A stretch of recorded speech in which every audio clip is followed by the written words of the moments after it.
ناپاک نماز پڑھ لو، ناپاک بغیر وضو کے مسجد میں چلے جاؤ، نماز پڑھ لو، اور نماز پڑھنے کے بعد اللہ میری دعا قبول فرما لے، اللہ مجھے جو ہے روزی روٹی میں برکت عطا فرما۔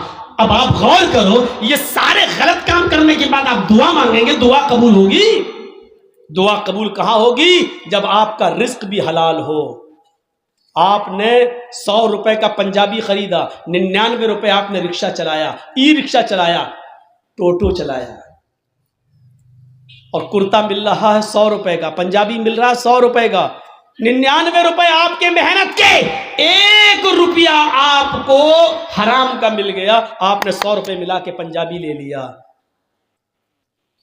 آپ نے وضو بھی بنایا، آپ نے غسل بھی کیا، آپ نے نماز بھی پڑھی، آپ دعا بھی مانگ رہے ہیں، لیکن اللہ کے نبی فرماتے ہیں کہ جب تک وہ کرتا تیرے جسم پر رہے گا، رب کعبہ کی قسم، اس ذات کی قسم جس کے قبضے میں میری جان ہے، اللہ کے نبی کہتے ہیں 1 رکوع قبول نہیں، 1 قیام قبول نہیں، 1 سجدہ قبول نہیں۔ 99 روپے حلال کے، 1 روپیہ حرام کا، 99 روپے کڑی محنت کے پسینہ بہا کر کمایا، 1 روپیہ حرام کا ملا دیا ہے۔ جب تک وہ کپڑا تمہارے جسم پر رہے گا، نماز قبول نہیں ہوگی۔ اب نماز کے بعد کہو اللہ مجھے یہ دے دے، مجھے یہ دے دے، مجھے یہ دے دے، اوپر سے آواز آتی ہے وَمَطْعَمُهُ حَرَامٌ وَمَشْرَبُهُ حَرَامٌ وَمَلْبَسُهُ حَرَامٌ وَغُذِّيَ بِالْحَرَامِ۔ اے فرشتوں، میرا بندہ دیکھو کیا کیا چیزیں مانگ رہا ہے، میں بھی چاہتا ہوں کہ دوں، لیکن کیسے دوں؟ یہ جو کھا کر آیا وہ حرام کا، جو پی کر آیا وہ حرام کا، جو پہن کر آیا وہ حرام کا، اس کی جسم میں جو خون دوڑ رہا ہے وہ حرام کا۔ فَأَنَّا يُسْتَجَابُ لِذَلِكَ۔ ہم اپنے بندے کی دعا سنیں تو کہاں سے سنیں؟ 99 روپیز حلال کے، محنت کے، اور اس کے بعد 1 روپیہ حرام کا۔ جب ایسا کرنے کے بعد بھی دعا قبول نہیں ہو رہی ہے تو ہماری شادیوں میں ڈی جے اور یہ سب، اور ابٹھنے، ہلدی، مہندی سب کرنے کے بعد اور ویڈیو بنانے کے بعد لڑکا اور لڑکی کو پھر کہو اللہ شادی میں برکت عطا فرمائے، یہ دعا قبول ہوگی؟ مذاق بنا کے رکھ لیا آپ نے دعاؤں کا، مذاق بنا کے رکھ لیا آپ نے اسلام کی تعلیمات کا۔ جتنا مسلمانوں نے اس دور کے مسلمانوں نے اسلام کا مذاق اڑایا، اللہ کی قسم غیر مسلموں نے بھی اتنا اسلام کا مذاق نہیں اڑایا جتنا مسلمانوں نے اسلام کا مذاق اڑایا۔ جب چاہیں تب کھڑے ہو گئے، اللہ یہ کر دے، اللہ وہ کر دے، اللہ وہ کر دے۔ ارے پہلے دیکھ تو اس کی حیثیت کیا ہے، پہلے دیکھ تو۔ اللہ کے نبی کے پاس جو آتا تھا آپ اس کے لیے دعا، ہدایت کی دعا کر دیتے تھے، پہلے کچھ نصیحتیں کرتے تھے، جاؤ پہلے ایسے کرو۔ ہم کہاں ہیں؟ مذاق بنا لیا، مولانا صاحب ہاں جا السلام، دعاؤں میں یاد رکھنا۔ ارے ایک دعا، مولوی جرجیس تجھے دعاؤں میں یاد رکھے کہ اپنے بیٹے کی دنیا دین دیکھے، اپنی اولاد کا دیکھے، اپنے رشتہ داروں کا دیکھے، ایک فیشن بنا لیا دعاؤں میں یاد رکھنا۔ مولانا دعا کرنا میرے لیے، تو حرام پہ حرام کھاتا جائے، مولوی جرجیس تیرے لیے دعا کرے۔ ارے تو خود حلال روزی کھانا شروع کر، اللہ کی قسم اللہ خود کہتا ہے میرے بندے مجھ پر ویسا بھروسہ کر جیسے کرنا چاہیے، ہم تجھے ویسے روزی دیں گے جیسے چڑیاں بھوکے پیٹ گھونسلوں سے نکلتی ہیں اور شام کو جب واپس آتی ہے تو ان کا پیٹ بھرا ہوا ہوتا ہے۔ سمندر میں ایک وہیل مچھلی رہتی ہے جو 40 ٹن گوشت کھاتی ہے، 40 ٹن ایک دن میں۔ اللہ کہتا ہم اب اس مچھلی کو بھوکا نہیں سونے دیتے، 2 روٹی کھانے والے تو کیوں پریشان ہے؟ ہم تجھے بھوکا نہیں سلائیں گے، تو کیوں اس 2 روٹی کے لیے کسی کا حق مار رہا ہے؟ تو کیوں اس 2 روٹی کے لیے کسی کے اوپر ظلم کر رہا ہے؟ تو کیوں اس 2 روٹی کو کمانے کے لیے ناجائز مال حاصل کر رہا ہے؟ کیوں ایسا کر رہا ہے تو؟ میرے بندے میں نے تجھے پیدا کیا ہے اس دنیا میں تو میں تیرا خیال رکھوں گا۔ میں تو وہ ہوں جو کالے رنگ کی کالی چیونٹی جب کالے پہاڑ پہ چلتی ہے تو میں اس کو بھی رزق دیتا ہوں، سمندر کی تاریکی میں کوئی مچھلی بھوکی نہیں سونے دیتا ہوں، تو کیوں پریشان ہے؟ تو مجھ پر بھروسہ تو کر۔ ایمان نہیں ہمارے پاس، کہاں چلا گیا ہمارا ایمان؟ میں نے بتایا نا ایمان کی سب سے بڑی خوبی کیا ہے؟ اس کے اندر طاقت آ جاتی ہے، اس کو اللہ کے سوا کچھ نہیں دکھائی دیتا. نہیں یقین آتا ہے؟ 50 بار سنا ہوگا، میرے منہ سے بھی سن لو. ابراہیم علیہ السلام کو اللہ نے ایک بیٹا دیا، پہلا بیٹا اسماعیل ہاجرہ کے پیٹ سے. حکم ہوتا ہے آئے ابراہیم اپنی بیوی اور بیٹے کو بیابان جنگل میں چھوڑ کر چلے آؤ. اور سنو، ہم سوچ بیچاری چاچا بیٹھے ہیں، اس کو دیکھو وہ جا رہا اٹھ کے. جانے دو ابھی یہ لوگ نکل جائیں تو ابھی اچھا ہے. لگتا ہے شوگر پیشنٹ ہے شاید. سنیے اب لوگ وہ بھی سوچ رہے ہوں گے جب ڈرائیور ہی چلا گیا تو ہم کو جانے میں کیا ہے. ہوتا ہے کہ جب جلسے کا صدر جو ہوتا ہے پریزیڈنٹ، وہ ڈرائیور ہوتا ہے. جب وہی پورا جلسہ چلاتا ہے، جب ڈرائیور ہی چلا گیا تو پیسنجر تو اپنے آپ اتر جائیں گے. کہیں ڈھابے پہ جب بس رکتی ہے، ڈرائیور اور کنڈکٹر جب چائے پینے کے لیے اترتے ہیں تو پیسنجر بھی اتر جاتے ہیں. میرے بھیا اس وقت ہم چلا رہے ہیں گاڑی، ہمارا خیال رکھو نا، گاڑی بھڑ جائے گی. تو انسانی ضروریات ہیں، ہو جاتی ہیں، لیکن جو کو زیادہ ضرورت لگتی ہے وہ پیچھے بیٹھا کریں. ابراہیم علیہ السلام کو حکم ہوتا جاؤ اور بیابان جنگل میں چھوڑ دو. میری ماں بہنوں سنو، ہم ماں بہنوں کہتے ہیں، بہنوں بھائیوں نہیں. بہنوں بھائیوں والے اور دوسرے لوگ ہیں.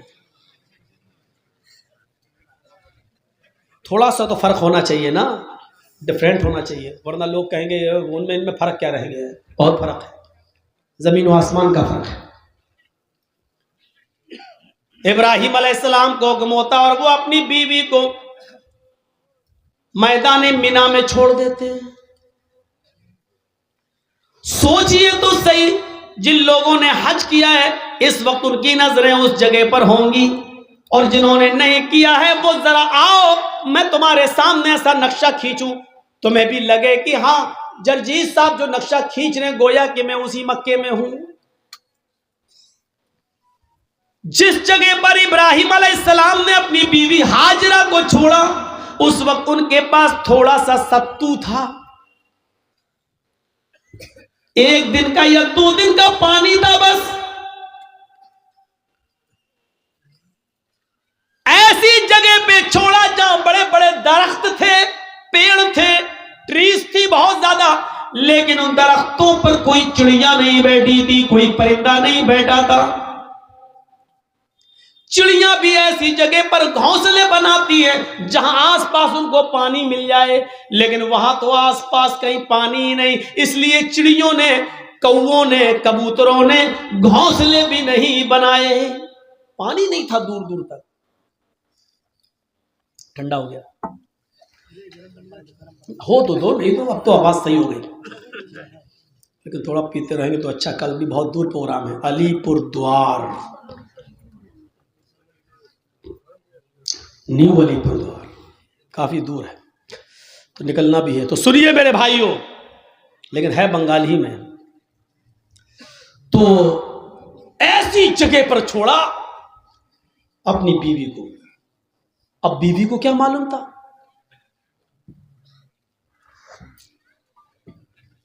بیوی کو نہیں معلوم تھا. وہ تو سوچ رہی ہیں ہم اپنے ہسبینڈ کے ساتھ، شوہر کے ساتھ جا رہے ہیں، اور ابراہیم علیہ السلام نے بھی نہیں بتایا کہ ہم تمہیں چھوڑنے جا رہے ہیں، واپس آ جائیں گے. سرجیکل اسٹرائک اس کو کہتے ہیں. یہ کوئی سرجیکل اسٹرائک ہے؟ رات کی رات میں جب چاہو بند کر دیا، نوٹ نہیں چلے گا 2000 کا. یہ تو پاگل پن ہے. چھوڑ دیا، درخت ہیں لیکن چڑیاں نہیں ہیں. سائیں بیت رہی ہے جنگل میں. اور آج بھی مولانا جرجیس کو رات کے اندھیرے میں مالدہ سے، کلیا چک سے مالدہ جانے میں ڈر لگے گا. رات میں 2 بجے 3 بجے 4-5 لوگوں چاہیے ہمیں پہنچانے کے لیے. لیکن سوچو آج لائٹیں ہیں تب، موبائل کا زمانہ ہے تب، وہاں تو لائٹوں کا زمانہ بھی نہیں ہے. اور ابراہیم علیہ السلام اپنے ساتھ تیل بھی نہیں لے گئے اور ٹارچ تک نہیں ہے کہ راستہ دکھا سکے. بیابان جنگل میں اسماعیل کو اور ہاجرہ کو چھوڑ دیا. اللہ کی قسم 10 منٹ بھی اپنی بیوی کے پاس نہیں بیٹھے. یہاں چھوڑا, چادر بچھائی اور بیوی سے کہا یہاں بیٹھو اور بچے کے پاس رہو. جانے لگے. ہاجرہ نے دیکھا کہ ابراہیم جا رہے ہیں, بچے کو اسی زمین کے اوپر پڑا ہوا چھوڑ دیا. ہاجرہ دوڑتی ہوئی جاتی ہیں اور اپنے شوہر ابراہیم کا دامن پیچھے سے پکڑتی ہیں. آئے ابراہیم, کہاں جا رہے ہو؟ ابراہیم علیہ السلام نے ہاتھ پکڑ کر جھٹک دیا. اپنی بیوی کے سوال کا کوئی جواب نہیں دیا. آگے پھر بڑھ گئے. بیوی نے پھر کہا میں آپ ہی سے کہہ رہی ہوں, اے میرے ہسبینڈ کہاں جا رہے ہو؟ کوئی جواب نہیں دیا. ہماری عورتیں تو جواب دینے میں بڑی ماہر ہیں. ہر چیز کا جواب نہیں ہوتا ہے, بہت سی چیزوں کا جواب خاموشی بھی ہوتا ہے.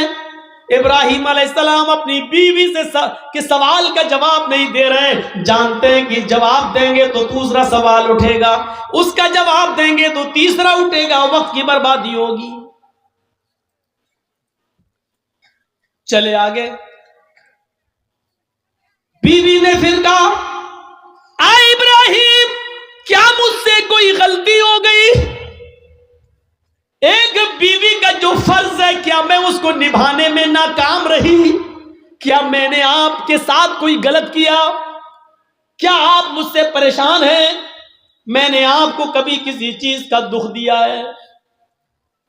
شاید ابراہیم علیہ السلام کے پاس ہاجرہ کے اپنی بیوی کے سوال کا جواب بھی نہیں تھا. وہ آگے بڑھتے چلے جا رہے ہیں اور اپنی بیوی کے سوال کا کوئی جواب نہیں دے رہے ہیں. ظاہر ہے اتنے سوالوں کے بعد بیوی کو غصہ ہی جائے گا. وہ دوڑتی ہوئی پھر آگے بڑھی اور پیچھے سے کرتا قمیص پیچھے سے کھینچتے ہوئے کہا جا رہے ہو تو جاؤ, میں روکوں گی نہیں. اتنا تو بتا دو اِلَىٰ مَن تَتْرُكُنَا. قرآن کے الفاظ دیکھیے, اِلَىٰ مَن تَتْرُكُنَا, ہمیں کس کے حوالے چھوڑ کے جا رہے ہو؟ اپنے بچے اسماعیل کو کس کے سپرد کر کے جا رہے ہو؟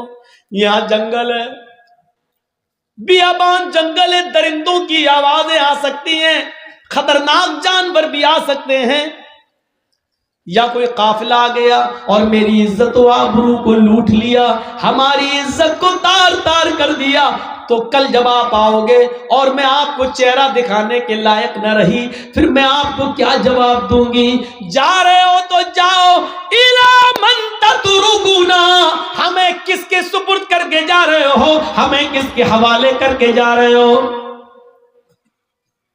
اے گھروں کی چوکھٹوں پر بھروسہ کرنے والوں, گھروں میں بنائی ہوئی طاق پر بھروسہ کرنے والوں, اگر بتیاں جلا کر بزرگوں کی روحوں کو اپنے گھروں میں بلانے والوں, زمین کی مٹی چومنے اور چاٹنے والوں, توحید سیکھو.